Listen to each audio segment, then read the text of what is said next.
thought there was no way out. Yeah, I used to be scared of the light, and I was swallowed by doubt. I'd forgotten what freedom was like. Puzzle pieces on the floor, they don't fit in anymore. I'm changing, I'm changing.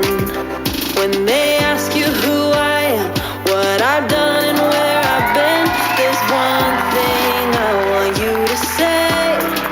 Tell 'em I'm brave, see it on my face. I am bigger than anything coming my way. It's a new day, now I'm not afraid. So if anyone asks you how I overcame, you can tell 'em I'm brave. Some days I come out on top, and some days I can't catch a break. But when the fire don't stop, I won't wish my troubles away. I've been down and I've been out, but if you look at me now, I'm moving into better, brighter days. Yeah, this hope is here to stay. There's only one thing you can say. Tell 'em I'm brave, see it on my face. I am bigger than anything coming my way. It's a new day, now I'm not afraid. So if anyone asks you how I overcame, you can tell 'em I'm brave.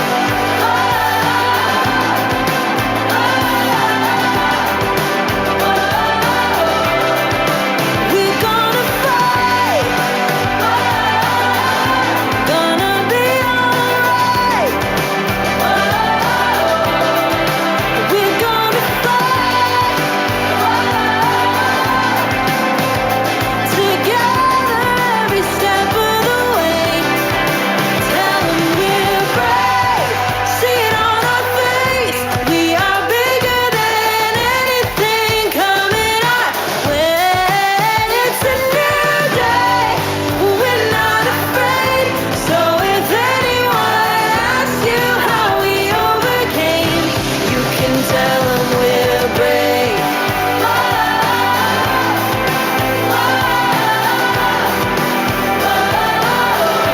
You can tell 'em we're brave.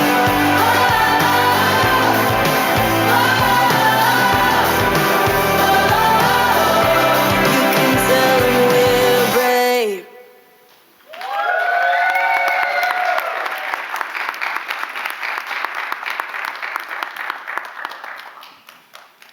Welcome to This Is My Brave, the show. I'm Carlisle, and I want to thank you for being here with us today, not tonight. And we're gathered here today for something really special, to shine a light on youth mental health and trauma, and together break the stigma that surrounds these conversations. You got it, baby. Before we dive in, can I ask everyone to take their phones out? So we're a very social organization, and we love when our messages reach beyond the room. So please feel free to capture pictures, videos, selfies, or whatever captures the moment. Tag us at This Is My Brave, and please use the hashtag Storytelling Saves Lives and Live Brave, L-I-V-E Brave. Your support tonight will help us spread this message of courage and vulnerability to the world. Thank you for being a part of it. Now I'm excited to introduce someone to you that has made the day possible, our show producer, Ebony Rao.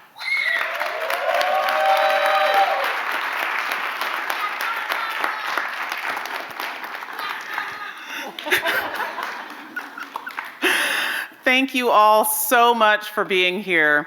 My name is Ebony Rao. I am the show producer for This Is My Brave, the show, CharMeck 2024. I am also the Senior Health Program Manager for the ReCAST program with Mecklenburg County Public Health. ReCAST stands for Resiliency in Communities After Stress and Trauma. We are a program that works to uplift and acknowledge mental health, trauma, and the need for more trauma-informed care across our community. Our hope is that the work we are doing here today will uplift and bring to light mental health, the ability to find hope in the midst of darkness, and our world filled with young adult and youth voices who long for you to understand how they can be strong and thrive in the midst of difficulty. First and foremost, I'd like to thank all of you for being here today, in particular recognizing our community leaders and many of the production team members who have made this day possible. If you are a production team member, I hope that you will stand really quickly and let us thank you for the hard work that you have put into bringing this show to light.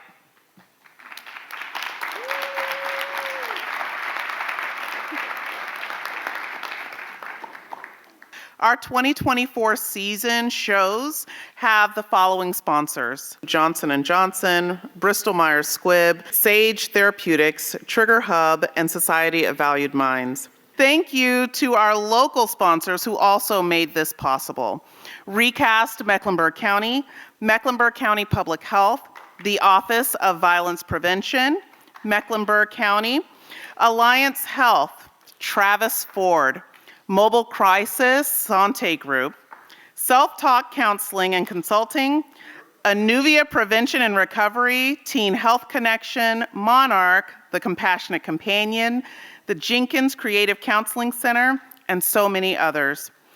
We would also like to thank the many wonderful partners who provided in-kind donations such as amazing rehearsal space, audition space, time, material, food, and so many other things to help this go off. Lastly, I would really like to thank the national This Is My Brave team who have supported us through lots of questions, through hurricanes, through rescheduling, and so much more. Thank you to everyone who has made this possible. I want to specifically thank these amazing youth and young adults who are here as a part of this show and who have worked so hard. Thank you.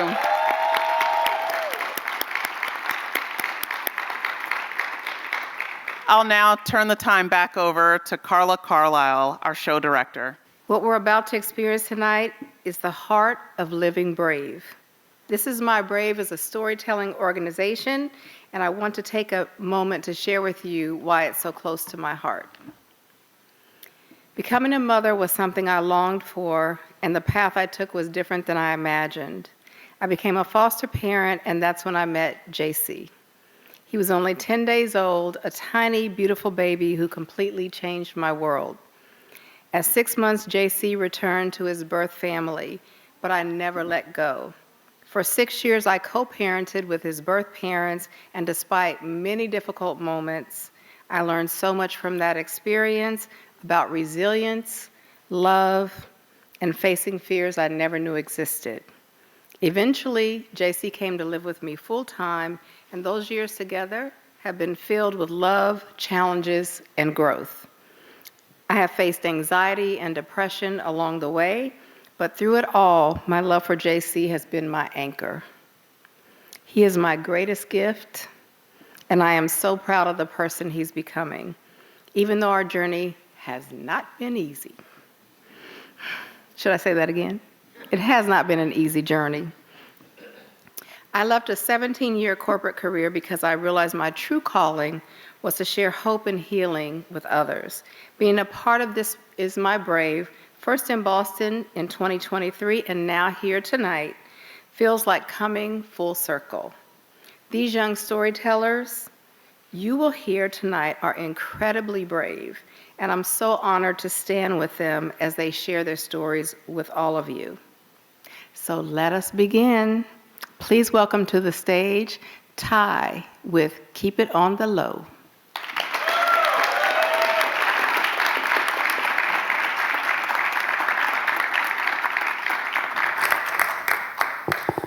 How you guys doing today? So, taking on the death of my stepfather while also dealing with depression for over 8 years of my life led to multiple suicide attempts.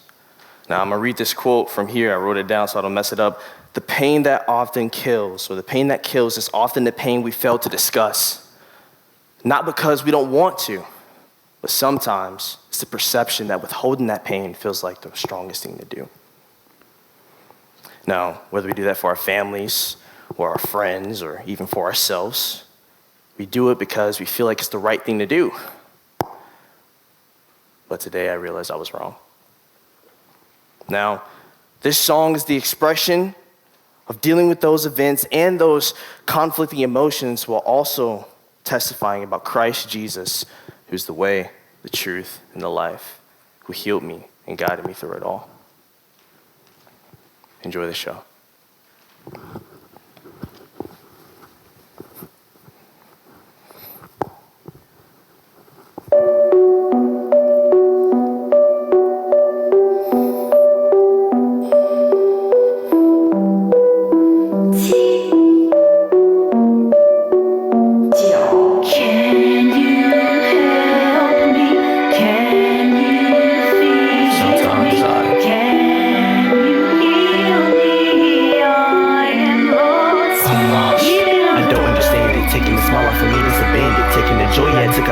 Taking the body, my spirit is sending, yeah. On my knees praying forgiveness in the forest, but like I be my witness. I don't know why he did it, send him up. Down in the water, but he raised him up. Word of faith, but I came to my senses. Still on my wits, but I ask for forgiveness. No, I'm not perfect, but running away, it ain't fitness. I'm smiling and face like I go to the dentist. Lies, young or sad, out of my sins, and that's why I'm mad. I got the Father, the Son, the Spirit of one, but oh no, what do I have? Listen, on the mic like I'm preaching, hype on the pulpit. I just think it's funny how these hypocrites are moving. Always judging others, it's a shame. How they shoot quick, can't even grieve in peace. That family too stuck on stupid. Oh Lord, it's my pain and sinning, expressing how my father died. So is it sad? I'm grinning. I'm just moving on the low, have been on bad. On my knees, not mad. I'm just thanking God for all the love He showed. He had like yo. Wanna vent to homie, so I called, and I'm just waiting on the answer, but I'm lost. Now I don't even wanna talk to y'all. I rest in God, I can't speak at all. Pain in God, I need withdrawal, and I'm just waiting on the answer, but I'm lost. Sometimes we think you really care at all. It's torture in my mind, so I kept it on the low. You kept it on the low. Keep it on the low. Don't want no one to know. Keep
If you're going through anything in this life, anything in this world, don't be afraid, but do what it says in Acts chapter 20.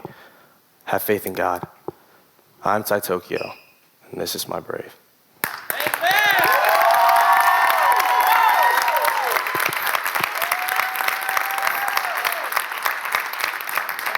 Next up, I'd like to introduce Cassidy with her amazing piece, Leap of Faith.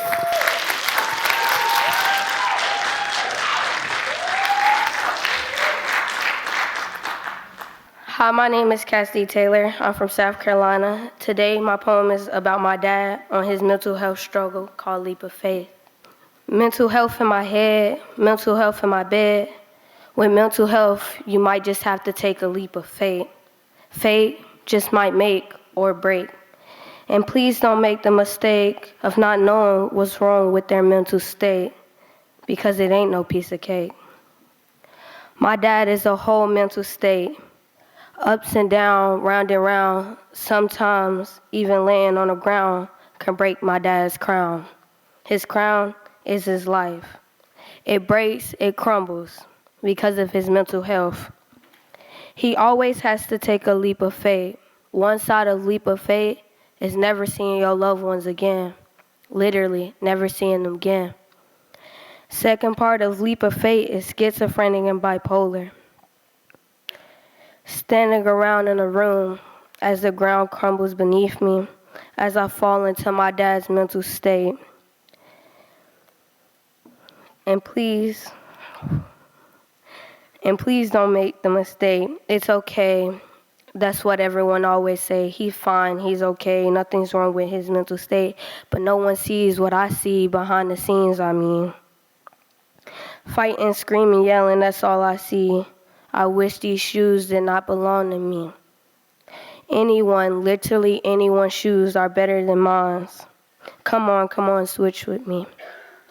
I'm tired, so much tired. But what can I say? What can I do to change my dad's mental state? I wish it was as easy as a piece of cake, but instead it's hard like a boulder. Now you're standing above a volcano as you look down and something slowly pulls you down to the ground. But then your dad's mental state knocks you right into the volcano, and now there's no more leap of faith because of what happens to his mental state. It cracks, it crumbles into millions of pieces because of his mental state. I mean, what happens to me? This it? This is all? No change for me? What happens to me? That's it? No change? Literally nothing for me? My name is Cassidy Taylor, and this is my brave.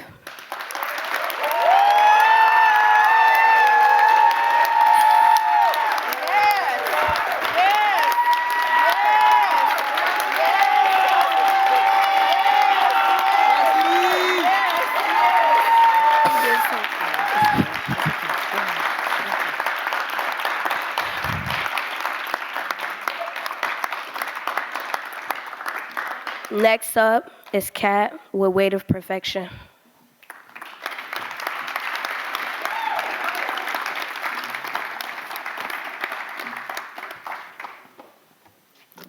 Hello, I'm Cate. My story begins when I was in 5th grade.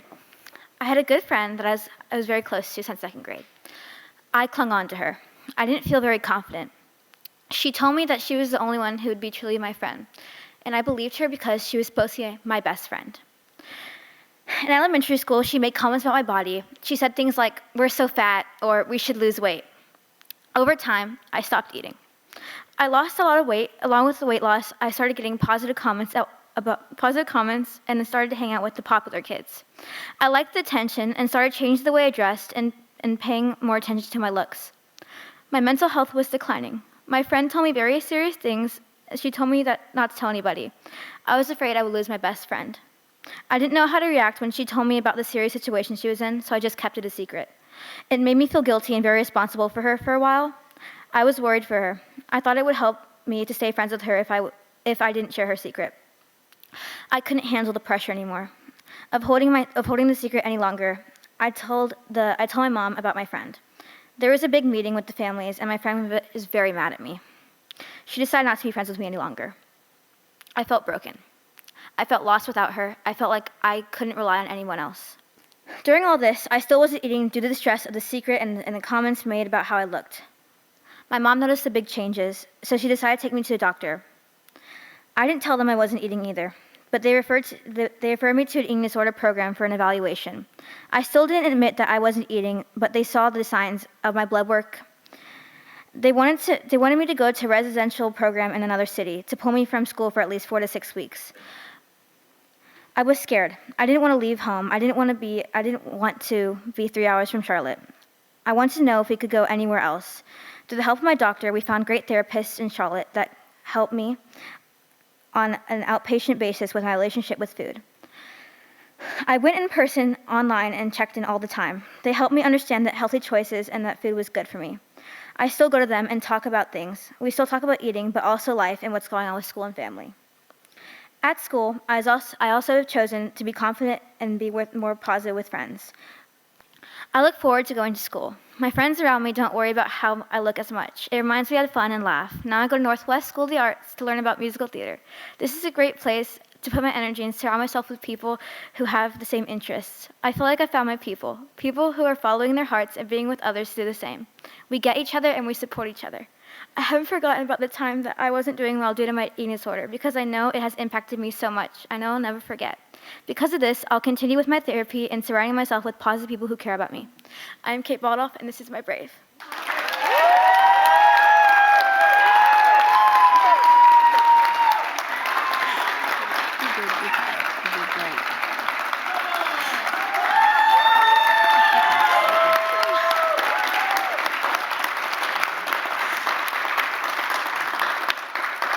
And next is JC with Hell and Back.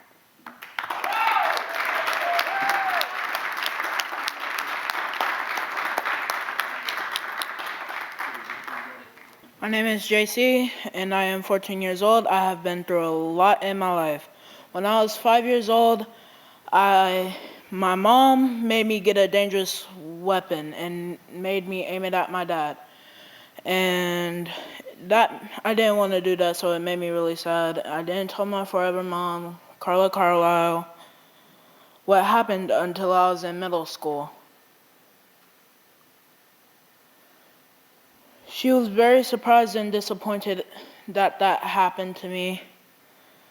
And she tried helping me.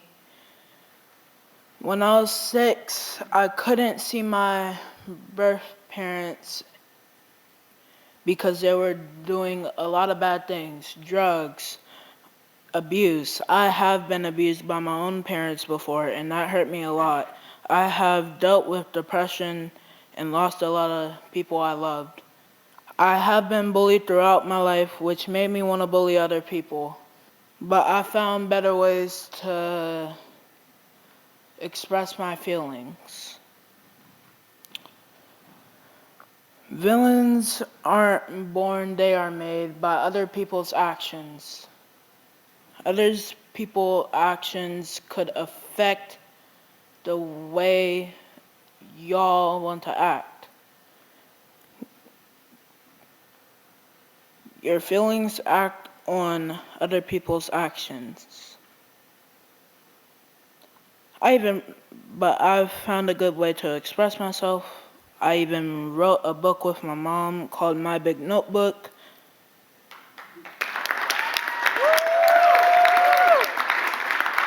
And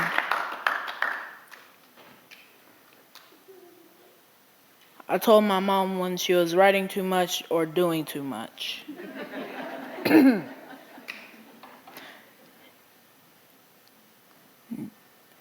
The book is awesome. My mom does these workshops with kids and parents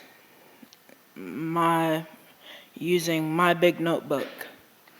My dog Spike is a 4-year-old miniature pinscher who is a very helpful companion in my life. Trust me when I say this, I honestly thought it was over when my birth mom died.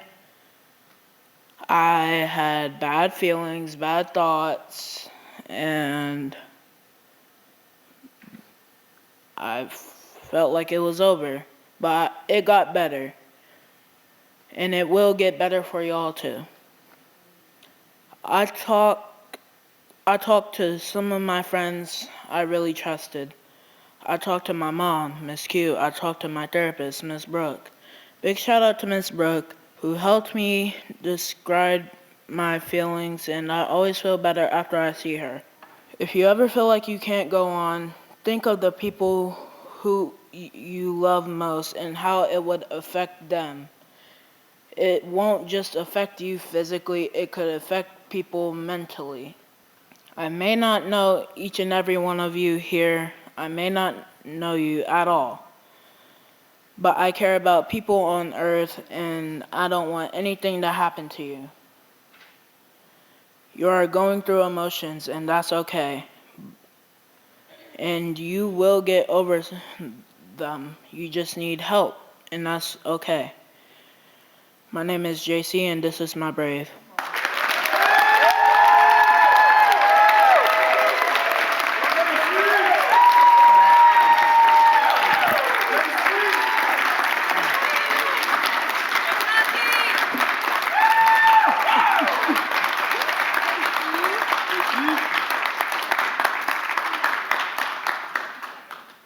Next up is Katia, and her story is Unbroken.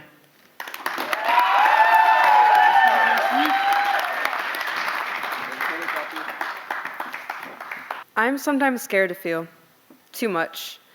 All I think I've done is make bad decisions, and it's always ended badly for me. For at least half my life, I struggled with my mental health. Developing anxiety at a young age had me questioning my existence and how I looked. I attached myself to people because most of the time it was unintentional, because I felt like I wasn't loved. It started when a few of my classmates would laugh at me and call me flat or ugly.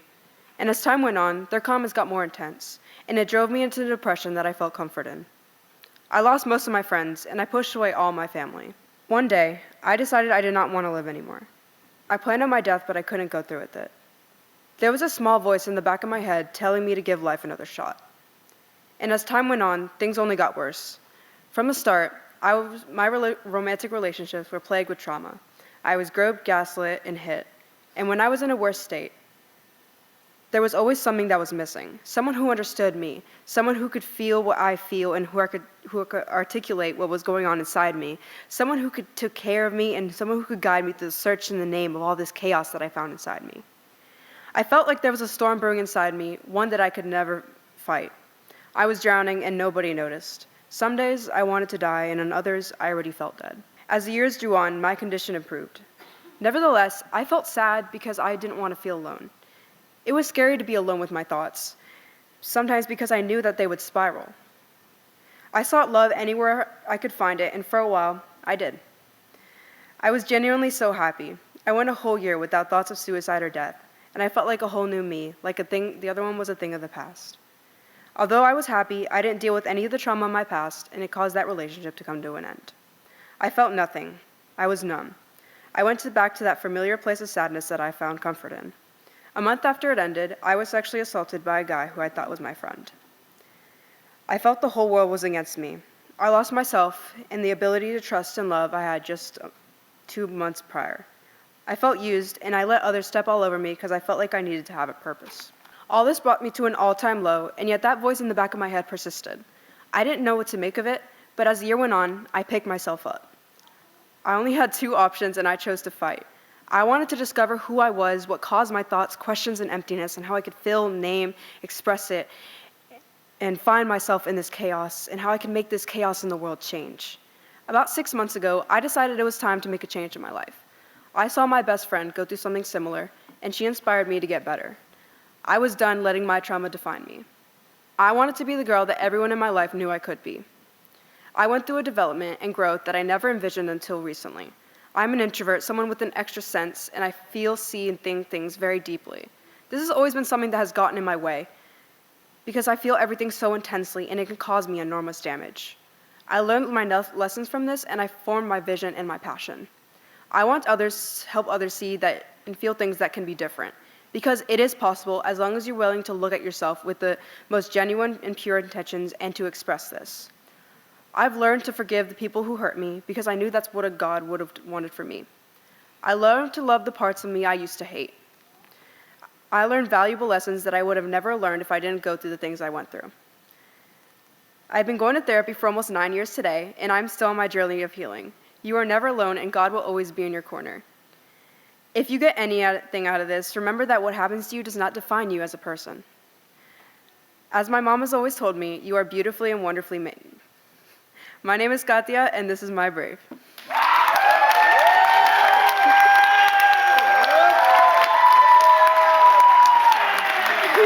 Awesome. Thank you.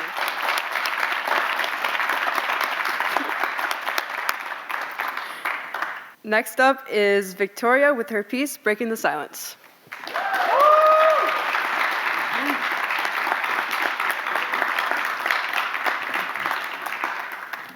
My name is Victoria Hall. In the second week into my freshman year, I was sexually assaulted by another student. This is my story. 2 weeks into high school, and now years later, I walked the halls with the echo of a moment that changed everything. I was a freshman then, just starting to find my place in a maze of bookshelves and classrooms. I thought the hardest part would be learning the ropes, making friends, and surviving the pressure of new beginnings. But then came a day that ripped through the fabric of my world. A day that turned these hallways into a battleground. It happened in the quiet of a school library, the kind of place where you pass by unnoticed, where the sounds of footsteps is swallowed by the silence. He was someone I barely knew, a name I had heard but never really seen.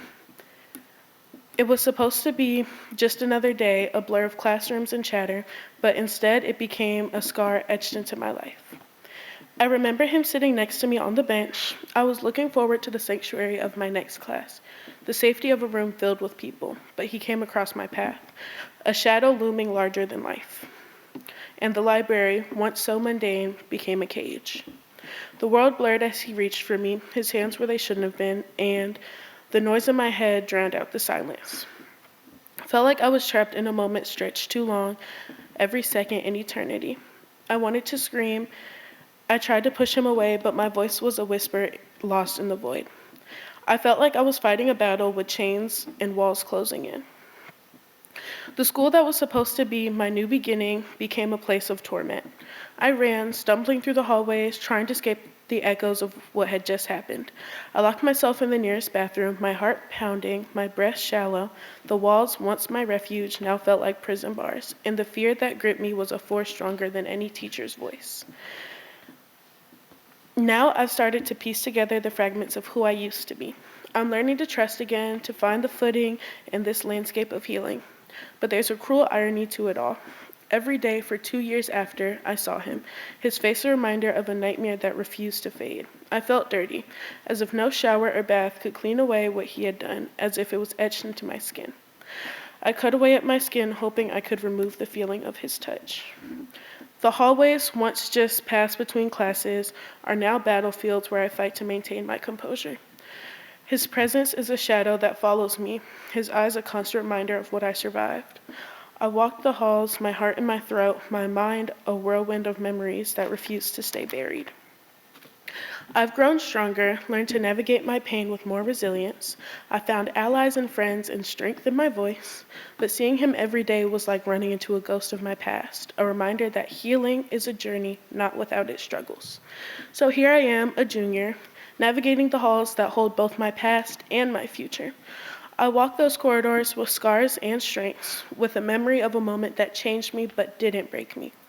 Each day a step forward towards reclaiming my peace, my voice, and my life. And though I saw him every day, I learned to rise above the shadows, to find light in the journey of healing, and to keep moving forward one step at a time. My name is Victoria, and this is my brave.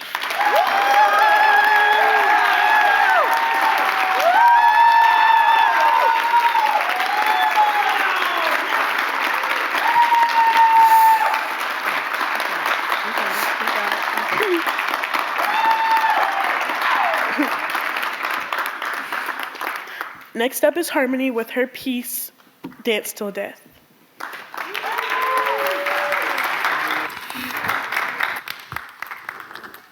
The cells in my bloodline, I'm still trying to compromise the unit of life, but I still dance till death. I dream and think and dream big things I've never seen, but I still dance till death. The loss of a brother, a mother, a father, and a daughter, but I still dance till death. You can't hide my fear. All we want is justice and peace for what was taken, but yet I still dance till death. Our one hero has become a friend of me, turning their back on me. Instead of helping me, they're killing and judging me, but I yet still dance till death. When they gonna wake up and see they ain't helping the community, they're hurting what once was unity, but I still dance till death.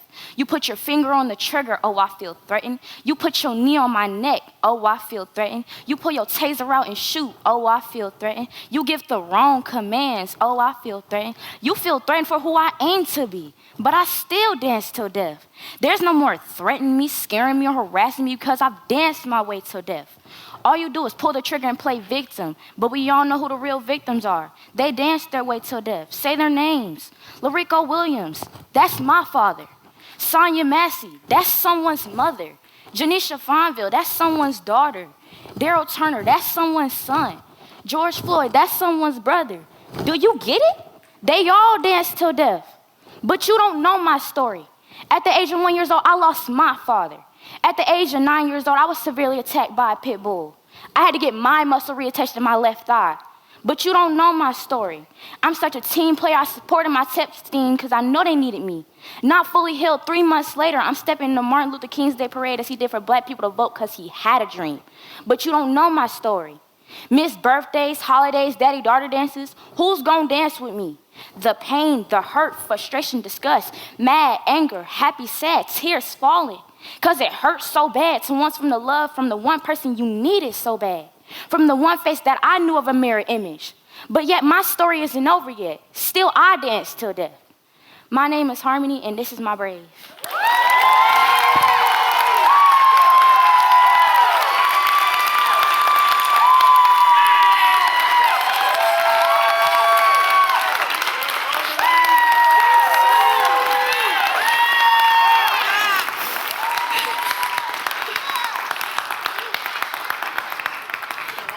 Next up is Darius with his piece, Keep Going. How y'all doing? My name is Darius Spencer. I'm a 17-year-old artist from South Carolina who's experienced homelessness and been inside the system. And this is my testimony called Keep Going, basically telling you that whatever hole that you get yourself into, you can always get yourself out with the help of God. And yeah.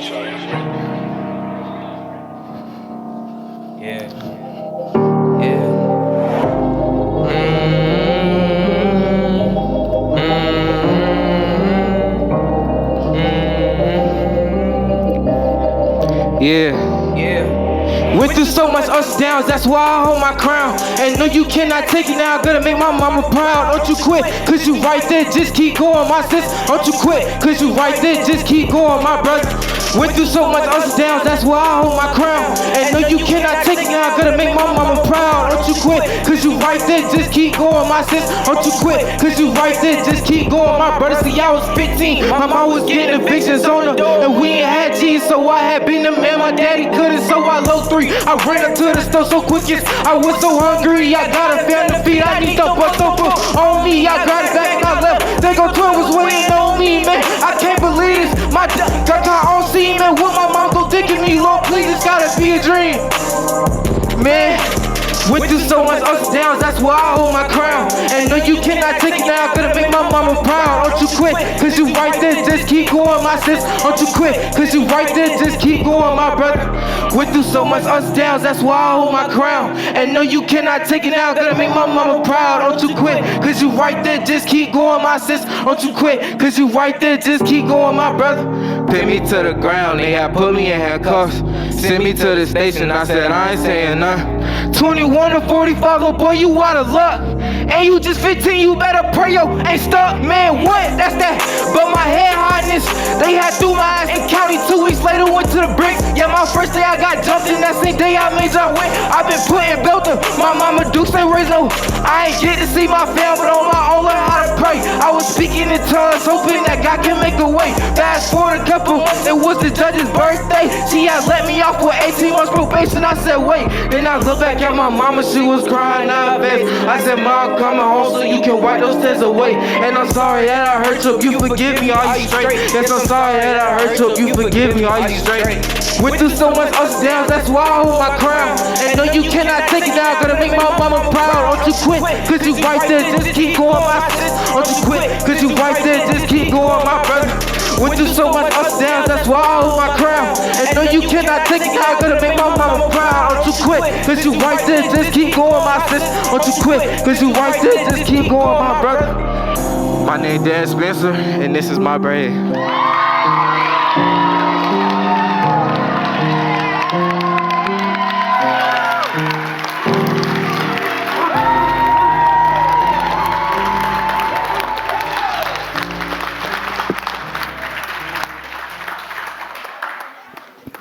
Woo! Let's give another round of applause to our incredible storytellers.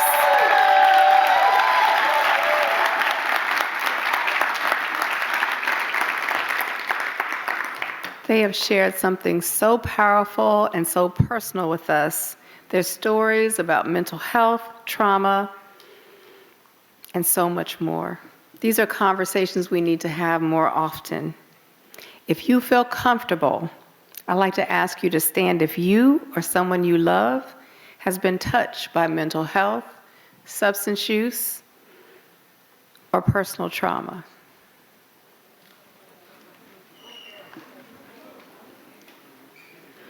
Can we give ourselves a round of applause here?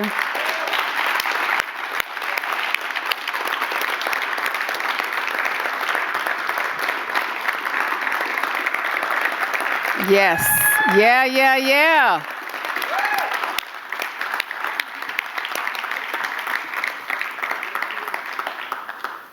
This moment is a reminder that we are all connected through our experiences. And simply being here tonight is a brave step toward creating a world where we can talk about these challenges open and without shame. We hope you live here tonight with a deeper understanding and that you'll continue to have these conversations beyond this room. That's what it means to live brave. #live brave. Please give one more round of applause to our CharMeck 2024 Young Adult Storytellers.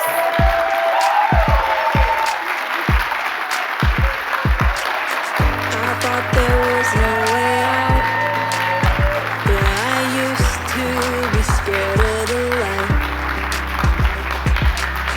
and I was swallowed by doubt. We are the youth show, and this